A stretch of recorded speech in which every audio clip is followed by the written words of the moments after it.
Singapore is often celebrated for its wealth, stability, and economic strength, but beneath the surface of impressive national statistics, a quieter story is unfolding in many households. While the country boasts strong reserves and high home ownership, ordinary families are grappling with rising costs, food, transport, utilities, and more. Real challenge isn't just about numbers on a national balance sheet. It's about the monthly bills that families must pay and the growing reliance on various forms of debt to make ends meet. This video explores why rising credit card balances, pawnshop loans, personal loans, and other liabilities are warning signs that should not be ignored. Are Singaporeans truly becoming more financially secure, or are more households quietly borrowing just to keep up with daily life?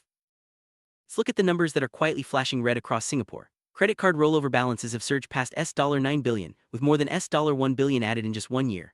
Bad debts written off have crossed $500 million, a sharp rise over recent years. Pawnshops disbursed over $5 billion in loans in just the first half of 2025, the highest in a decade.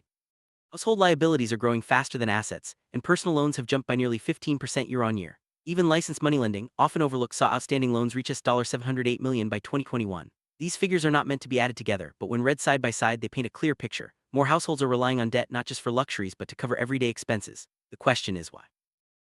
It is not just a financial statistic, it's a hidden layer of Singapore's cost of living crisis. When wages struggle to keep up with rising prices for essentials like food, transport, and housing, families turn to borrowing as a survival tool. Credit cards, personal loans, pawnshops, and even licensed moneylenders become lifelines to bridge cash flow gaps. But this reliance on debt can mask deeper financial stress.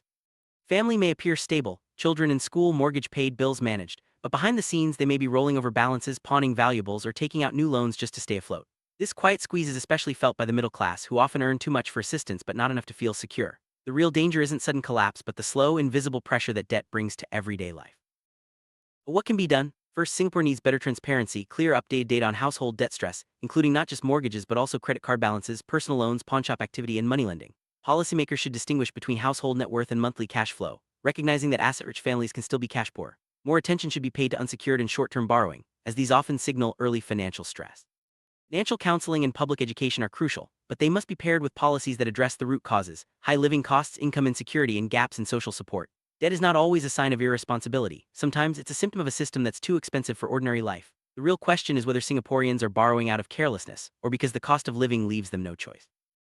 Singapore's economy remains strong on paper, but the real story is told in the daily lives of its people. Rising debt across multiple channels is a warning light, not just for banks but for society as a whole.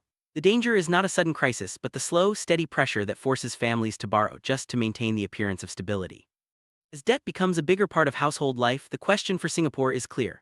Are we truly becoming more financially secure, or are we quietly borrowing just to keep up? Recognizing and addressing this hidden cost of living crisis is essential for building a future where prosperity is felt by all, not just measured in national statistics.